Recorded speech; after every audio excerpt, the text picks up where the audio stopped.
Now, getting a shot. All right, Jon boy. Here we are, Big Bad Alan Merritt and myself. We're on the street, I've got my mic. Right, so we're here today. It's the Easter bank holiday weekend, and Alan, we've just been in Leicester Square. There's been a protest, a demo, whatever. Give us a little shout out about what went on today. Well, it's some really good speakers. I actually spoke in Parliament Square myself. You know, as you know, a lot of times when I do go to these events, people do ask me to sometimes speak, and I got like a nudge. Somebody says, "You're going to say something, Alan." So yeah, I talk about it, but I try to alter the story a little bit to chop and change it so it doesn't seem the same old, because after a while it can sound like it's repetitive. So you've got to add little different things into it. You've got to add what's going on politically wise nowadays with our politicians and the current state of the country, the crisis that we're actually in within ourselves. So yeah, you've got to do all that. You've got to add all that. You've got to add something different. But today it was to do with the care system, kids going to care, and there's a few people there that have been a victim to the malfeasance, really, in the family courts. Yeah, well, we've seen it many times. I've been in the family courts and so on and so forth, and we've been in with lots of them. When people were speaking and talking, and there were some really, really good speakers there, and it was pretty well organised. But the trouble is, Jon, when we have these events, people should be coming out in their thousands. We're just going to cross over here. Let's go. Look, West Midlands Police are here. West Midlands Police. Bloody hell. Yeah. So they should be out in their thousands, Jon. You know, and we see such. And Joan, if we just stand here 1 minute, right, Alan, right now. Right, look. So we're going to look up. I'm going to pan the camera up. You're going to see this building line. This is the old Charing Cross Hospital, now Charing Cross Police Station. Right on the annex there, but under the flag, is my old office when I was on Vice. And that is where I was. We can see just behind, up there, just up there. Wow. That's where I was threatened into silence. Wow. You know, so this is quite poignant. And of course we're seeing now more and more of the care home scandals. There's one in the northeast called Medemsley, yeah, which is coming forward. They reckon that there could be thousands of young boys abused in there. Wow. Now, your case was, you know, just go on a little bit. A lot know you, but just talk about briefly what went on when you was in Beecham. Well, Beecham was a very, very abusive, historic child abuse kids home. Arrived from the 1800s, and then it went on to become workhouses, and the poor from Kensington and Chelsea were put into the workhouses. The workhouse became children's home. You got 32 boroughs in London, and thousands of children misplaced. Let's keep walking. Thousands of misplaced children get put into these care homes and things like that. And Beecham took a lot of these children from the Hammersmith, Kensington, Fulham areas, and it was very, very abusive. You had 24 cottages in Beecham, and let's just put it this way, without doing statistics, if you said that I had two sisters and another brother, we were all in separate cottages out of the 24, and if you add their cottages up and the cottages I was in, 7 cottages were abusive. Well, not just my family. Well, one thing that's coming out from Medemsley was that you got the family that all of the kids got put into one care home, but they were split. Yeah. So fine. Yeah, so tell us about, because you went in there with your sister, didn't you? I went in with 2 sisters and another brother, but the trouble is they put us all in separate houses, and unfortunately, because they did that and never put us back as a family unit, we never ever shared the same room again in life, ever. Yeah. So it completely broke our family. How are you? Completely broke our family, yeah. And we was never ever a family unit again. I kept in touch with my sisters, and I kept in touch with my brother. I was the one of... Now, if we can just touch on the severity of what went on. You tell this terrible tale of your sister when she gets released. Yeah. She gets sent to a train station, she gets lost, and she calls out for help to what she thinks is just a member of train staff, and the fellow abuses her. Well, with Margie, she was horrifically abused. The thing with Beecham, right, the bathrooms were like the torture chambers. Right. I was very badly abused by, it's not only men that do it, it was women as well. Yeah. And the women were putting carbolic soap in my mouth, in my eyes. And there's an old saying that they used to use, we wash your mouth out with soap. Yeah. Right? What it was the red carbolic soap they used to use scrub floors with the full scrubbing brushes. And they used to use both on children. And then with my sister Margie, when she was leaving Big Show, she was abused in the bathroom by a guy called Mr. Gray. And Sue knew this Mr. Gray because she had dealings with him later on in Big Show. But on leaving, she was going to go to a hostel, and they put her on a train at Banstead Station. And one of the staff turned around and said, "This young girl is vulnerable in a carriage on her own. Can she ride up with you, driver?" So she rode up with a driver, and then her driver abused her in the cab. Talk about, out of the frying pan into the fire. And one survivor said to me, it's as if I had "See you next Tuesday" tattooed on my head. Wherever I went, they prayed on me. Now, what we're seeing, because we've been campaigning for many years, really not short of a decade, and we're seeing that when we first started out, we weren't the pioneers, but we were one of the first, and it went quiet, things went a bit wobbly, but now it's all coming back out. And like I've always said, you'll never prove wrong in this topic. And another analogy was like pushing a ball underwater. It just bounces up. We've got the Medicine Care Home. There's a huge one in Scotland for girls. There's hundreds and hundreds of young girls coming out. But the problem is not just the abuse that went on when they were children. What about adult suicides? Yeah, listen, John, I totally agree with everything you just said there. And I love the all metaphors that you come out with. The goose that lays the golden egg, picking the lowest hanging fruit, it's the easiest fruit to pick up, the ball under the water scenario. All of it is so relevant to everything we talk about. And, the abuse that we hear about, what's, I think, in some respects, where you think things should get better, it's got no better at all. In actual fact, some of the times it's probably got worse because the private sector's got involved. And years ago, they had so much control over it, but the control over it nowadays is swept under the carpet in literally. Well, another factor is that at least I wouldn't say the police have always been brilliant when it comes to child abuse. In fact, maybe the opposite. But they still had units that did the job. Now they've got literally no one. Yeah. And 80% of what comes their way, they throw away. Yeah. So the chances of them dealing with an active abuse inquiry is slim. Yeah. I'll go straight up here. Yeah. But the chance of them dealing with historic cases is pretty much non-existent. Yeah, I just listen, John. Everything. Look, we've done a lot of stuff together. We've done a lot of podcasts. We've done a lot of filming. We've been out on the street. We tried to change it and mix up a little bit by adding different stories or different events that are surrounding us to add the story to a story in itself. But we've worked together a long time. We've known.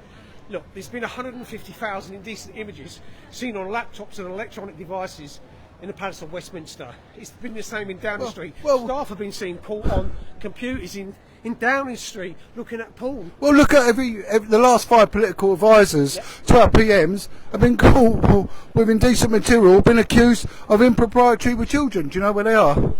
Right. Okay, so we're just going to meet up with some survivors and campaigners. So we're in central London.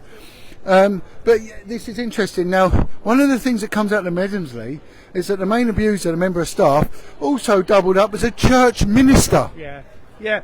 Listen, John, you can go back. When you're talking about politicians, there is so many politicians that are involved. This is probably why nothing comes to fruition where any justice comes to survivors. Now, I always hate the term victim of abuse. For the simple reason it's that I say that it's never their fault. They were put in harm's way. The duty of care was failed by every. Well, we just met with one survivor. I'm not going to name him, but his brother. They made a documentary about his brother and this lad. They were both in a care home in Belfast, and I've just recently been to Belfast. Now he showed the pictures of him when he was a kid. He went into care at the age of 6. Yeah, 6 months. 6 months. Yeah, I know. The sentences, John. I mean, it's just farcical. Him and his brother. Oh, sorry. This is we're in a crazy place. Oh, that's a well-trained dog. Which mine was on, huh? Right, here we go. And homelessness is another big thing. But it's like exactly what you were saying, John. You know, when we were talking about it, I hit on the thing that children to this very, very day are still attracted to bright lights. Yeah. They will stand outside shop windows with their British kebab shops and things like that, and it's been known that the children have been drugged with the kebabs and carted away in vans and all that, and used as sex slaves. But also, children were attracted to amusement arcades many, many years ago because of the bright lights, and the paedophiles used to launch on them from them, because and the waterways, John, the canals. Yeah. Children are attracted to water and the longboats, and the canals go all over the country, and they just disappear and we'll never see it again. But one of the things was when this lad was showing me the pictures, he was just a little kid, and you're thinking, you know, when we hear about these child abuse rackets, 4 and 5 year old children, I mean, it takes another level of perversion for a grown man to have a sexual attraction to a young boy to that degree that they're prepared to hurt them and permanently damage them, mind, body and soul. You know. If you remember the time when we were with Sean Atwood and we were doing something with Sean, and we were sat in the chair, and even on his promo, where it is only a couple of minutes of us speaking, and it went on for probably over an hour and a half when we did the interview. And I said, once you take a child's innocence, it's gone forever. Yeah. And this is what they don't understand. These prolific offenders, paedophiles and abusers, they don't get. You take that innocence away from the child, they don't get it back. They're physically, psychologically and mentally disturbed for the rest of their days. Yeah, and that's it. And of course, struggling with alcoholism, and this is something you don't see everywhere. Look, someone got a license for this thing. It was loose. Yeah, there we go. And they don't realise the trauma that they suffer, because kids from Beecham went on to do prison sentences, John. People go to turn to alcohol, turn to drugs. They actually turn to murder and kill people, John, because their whole head is completely and utterly fucked up. Well, when I do the crime theory podcast for Sean Atwood, and we pick on a murderer, a notorious murderer, not so known murderer, and really when you look at these people, when you look at their chronology, they've all come from damaged family backgrounds, abuse. The sexual abuse seems to be the main one that is a catalyst for causing as much damage as it can. You can't explain it. You can't.